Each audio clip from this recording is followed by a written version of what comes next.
Hai, buat kamu yang mau ikut ujian mandiri, entah itu UTUL, SIMAK UI, maupun ujian mandiri lainnya, bahkan ujian CPNS atau beasiswa, materi kemampuan verbal ini wajib banget nih buat dikuasai. Jadi, tunggu apa lagi? Yuk kita bahas bareng aku, Ranti, di channel Gas B Indo. Apa sih kemampuan verbal itu? Kemampuan verbal adalah kemampuan potensial dalam bidang bahasa yang dapat diukur melalui pengetahuan kosakata, kalimat, hubungan kata, dan wacana. Kemampuan verbal ini sebenarnya susah-susah gampang ya. Sepengalamanku pas ujian LPDP sama SIMAK yang pasca, tes ini tuh gampang asal kamu punya banyak pengetahuan bahasa. Caranya gimana biar banyak pengetahuan bahasanya? Ya kamu bisa banyak-banyak baca buku kayak gitu. Kalau enggak, kamu bisa coba deh cek KBBI. Karena di KBBI itu ada kata-kata hari ini. Nah, yang dicantumkan pada kata-kata hari ini itu adalah kata-kata yang kurang familiar kayak gitu. Contohnya di sini ada prosianidin, polifenol yang diekstrak dari apel. Terus ada salvo, tembakan serentak sejumlah senapan atau meriam.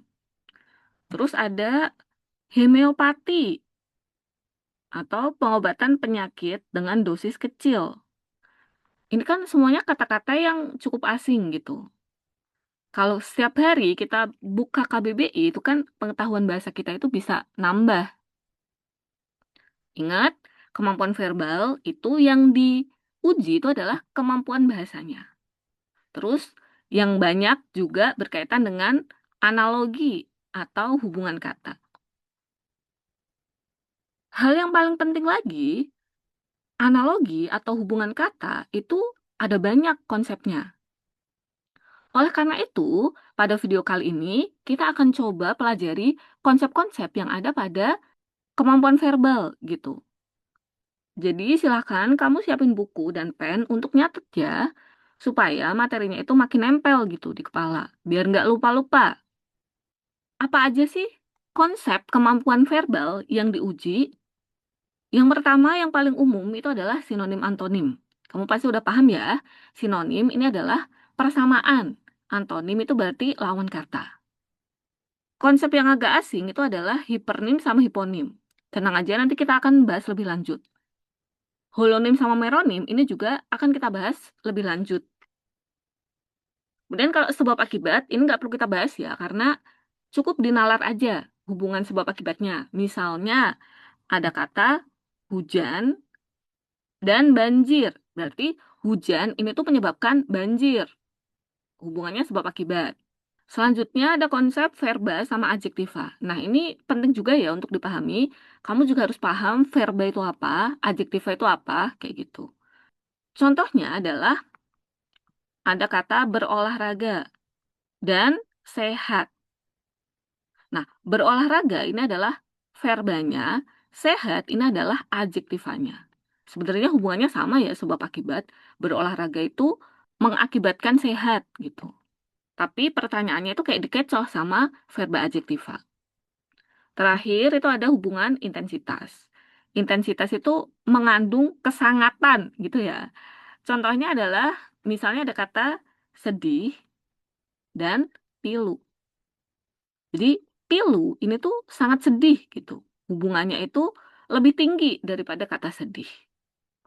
Selain yang ditulis di sini sebenarnya masih banyak lagi ya hubungan katanya, tapi nanti kamu bisa analisis sendiri hubungannya tuh apa. Ini yang paling umum, yang paling sering muncul. Lanjut, kita akan bahas lebih dalam berkaitan dengan sinonim, antonim, hipernim, hiponim, dan holonim sama meronim. Umumnya kita tuh tahu kalau sinonim itu adalah kata-kata yang maknanya itu sama. Tapi ternyata ada beberapa jenis sinonim. Ada dua sih. Yang pertama sinonim mutlak. Sinonim mutlak itu dua kata yang bersinonim dan bisa saling menggantikan. Contohnya apa? Misalnya ada kata senang dan bahagia. Dua kata ini tuh bisa saling menggantikan pada konteks apapun gitu. Makanya disebutnya sebagai sinonim mutlak. Nah, yang kedua ada sinonim mirip. Kalau mirip itu adalah dua kata itu bersinonim tetapi tidak bisa saling menggantikan karena ada nilai rasa tertentu gitu. Contohnya ada kata buku dan kitab. Sebenarnya kitab itu juga bagian dari buku gitu kan ya. Tapi buku ini lebih ke sesuatu yang umum, sedangkan kitab itu punya nilai yang lebih tinggi gitu. Kitab itu hubungannya ke sesuatu yang lebih khusus. Contohnya adalah kitab suci. Berarti ini tuh hubungannya sinonim, tapi nggak bisa saling menggantikan. Disebutnya sebagai sinonim mirip. Kalau di soal gimana sih? Nah, ini contohnya. Nanti di opsi jawaban itu ada beberapa jenis sinonim juga. Kita coba analisis, lelah sama capek hubungannya tuh apa sih? Lelah sama capek ini tuh sinonim. Lelah itu bisa digunakan dalam ragam formal, sementara capek itu tuh digunakan dalam ragam non-formal. Jadi capek ini tuh kata nggak baku. Jadi nanti kita cari yang hubungannya kayak gini ya, sinonim tapi yang satunya digunakan di konteks yang formal, satunya tuh di konteks yang non-formal. Kita lihat opsi A, besar kecil, ini jelas salah ya, karena hubungannya itu bukan sinonim, tetapi antonim. Kemudian yang kedua, senang sama sukacita, ini juga salah. Keduanya itu punya makna yang mirip ya. Pintar sama pandai, ini juga sinonim, tapi nggak mirip dengan lelah sama capek. Pintar sama pandai itu adalah sinonim mutlak yang bisa saling menggantikan. Mobil sama truk ini tuh bukan sinonim. Ini tuh kata umum, truk ini kata khususnya. Truk ini jenis mobil, kayak gitu. Ini nanti kita bahas di hipernim, hiponim. Nah, jawabannya adalah yang E, karena gadis sama cewek ini tuh sinonim. Gadis biasanya digunakan dalam ragam formal, cewek itu digunakan dalam konteks non-formal atau bahasa cakapan aja. Makanya untuk soal ini jawabannya adalah yang E. Ada antonim. Antonim itu lawan kata, tapi ternyata ada banyak sekali jenis antonim. Yang pertama adalah antonim kembar. Yang namanya antonim kembar itu pertentangannya mutlak. Kalau nggak A, ya B gitu. Jadi nggak ada tengah-tengahnya atau nggak ada bentuk yang lain. Contohnya apa? Misalnya ada kata hidup dan mati. Ini kan nggak ada tengah-tengahnya nih. Kalau nggak hidup, ya pasti mati gitu. Nggak ada setengah hidup, setengah mati. Misalnya ada koma kayak gitu ya, kondisi seseorang yang sedang koma. Nah, kalau lagi koma itu kan berarti dia tetap masih hidup, bukan meninggal gitu. Terus contohnya lagi ada laki-laki, antonimnya apa? Ya udah perempuan antonimnya. Jadi nggak ada nih tengah-tengahnya. Ya kalau nggak jantan ya betina, itu yang disebut sebagai antonim kembar. Kemudian kalau antonim majemuk itu kata-kata yang bertentangannya itu bisa banyak. Contohnya, kalau kita ngomongin antonim dari putih, itu tuh nggak selalu hitam, guys. Tapi bisa juga merah, terus biru, gitu. Yang penting selain warna putih. Terus kalau kita ngomongin emas, antonimnya itu nggak selalu perak. Bisa aja tembaga atau yang lainnya yang bukan emas. Kemudian ada antonim bertahap. Kalau antonim bertahap itu pertentangannya memiliki gradasi. Kalau yang kembar itu kan nggak ada tengah-tengahnya. Kalau yang gradasi itu ada tengah-tengahnya. Contohnya, misalnya ada kata kaya sama miskin. Itu kan tetap ada gradasinya. Misalnya nih aku tuh bukan orang kaya, tapi aku juga bukan orang miskin gitu loh. Terus, misalnya ada tinggi sama rendah. Itu kan ada gradasinya. Kemudian ada antonim relasional. Ini tuh berasal dari kata relasi ya, atau hubungan. Jadi, antonim relasional itu adalah pertentangan karena adanya relasi. Contohnya apa? Misalnya ada penjual dan pembeli. Berarti ini tuh berantonim karena ada hubungan jual beli kayak gitu. Terus misal ada kata ayah dan ibu. Keduanya ini berantonim karena punya hubungan pernikahan gitu. Kita lihat kalau misalnya di dalam soal. Nah, di sini ada dokter pasien. Ini kan jelas berantonim ya, karena berlawanan gitu hubungannya. Nah, kita bisa lihat dokter sama pasien ini adalah antonim yang relasional. Makanya jawabannya bukan A, karena A ini tuh masuknya adalah antonim yang bertahap. Hitam putih masuknya adalah antonim majemuk. Sakit sehat itu antonim kembar, karena kan kalau nggak sakit ya pasti sehat gitu. Nah, guru siswa ini antonim relasional di bidang pendidikan gitu. Terus kalau misalnya komponis komposer ini tuh salah karena bersinonim bukan berantonim. Makanya jawabannya adalah yang D. Lanjut satu konsep lagi. Tadi ada yang disebut sebagai hipernim homonim, kemudian ada holonim meronim. Apa sih itu? Hipernim hiponim itu adalah kata yang memiliki makna lebih luas dan meliputi makna dari beberapa kata yang lebih khusus atau hiponim. Jadi kita tahu ya ada kata hiper, ini tuh lebih tinggi gitu kan, hipertensi.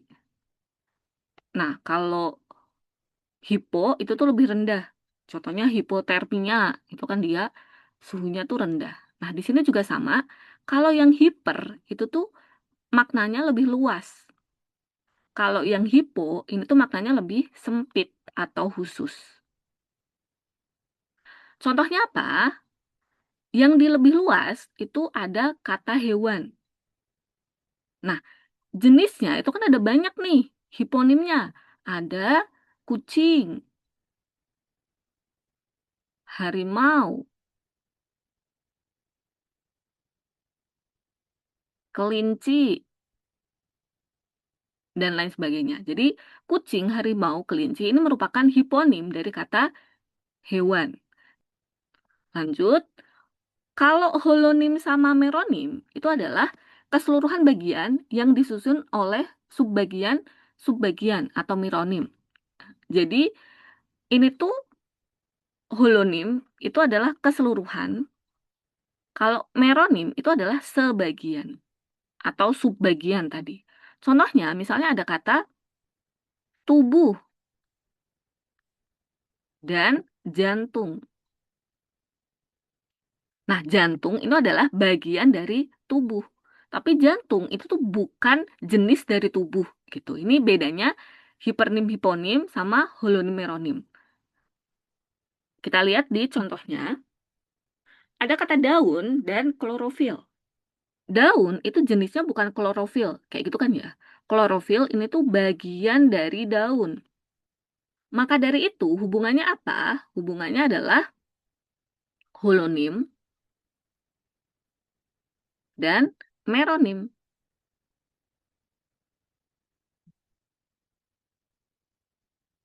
Sekarang kita cek jari sama tangan. Jari itu bagian dari tangan.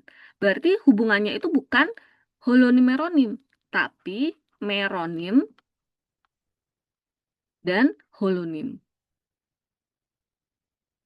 Hubungannya itu terbalik ya, makanya opsi A ini salah. Kemudian madu sama lebah itu juga bukan holonim meronim. Madu itu dihasilkan oleh lebah kayak gitu. Meja sama kayu ini juga bukan holonim meronim. Meja itu terbuat dari kayu kayak gitu. Hewan sama ikan ini hubungannya adalah hipernim dan hiponim. Makanya jawaban yang tepat itu adalah yang E. Lensa itu bagian dari kamera. Berarti kamera ini maksudnya adalah holonim. Lensa itu adalah meronim. Itu dia konsep pentingnya ya. Kita lanjut ke beberapa soal asli. Misalnya di sini ada brilian, genial, terus titik-titik teguh. Nah, apa sih yang bisa mengisi bagian ini? Otomatis kita harus paham dulu nih. Genial ini apa maknanya? Ternyata genial itu maknanya adalah luar biasa. Berarti brilian sama genial ini tuh bersinonim. Terus kita cari aja sinonim dari kata teguh. Kalau kita lihat opsi jawabannya, teguh itu paling dekat maknanya dengan kata tegap. Makanya jawabannya yang A. Lanjut, paras dan muka. Nah, ini lebih gampang ya. Paras dan muka ini juga hubungannya adalah sinonim. Mana sih yang sinonim lagi di antara A, B, C, D, E? Kalau kita lihat opsi jawabannya, Indonesia sama Nusantara ini bersinonim. Tulis sama mendengar, ini maksudnya adalah antonim. Buah sama daun, ini juga antonim bisa ya. Kaki sama melangkah, kaki itu bendanya, kayak gitu ya. Melangkah itu adalah verbanya. Atau kaki digunakan untuk melangkah, gitu. Mulut sama lidah, ini yang tadi, mulut itu berarti yang holonim. Lidah itu bagian dari mulut, berarti lidah ini maksudnya adalah meronim. Lanjut, 2 soal lagi. Di sini ada kata kita sama saya. Ini semuanya sama-sama kata ganti ya, tapi ada makna yang berbeda. Kita itu menunjukkan makna banyak, kata ganti orang pertama. Saya ini punya makna tunggal. Berarti kita harus pilih yang kayak gini juga. Kami sama kamu.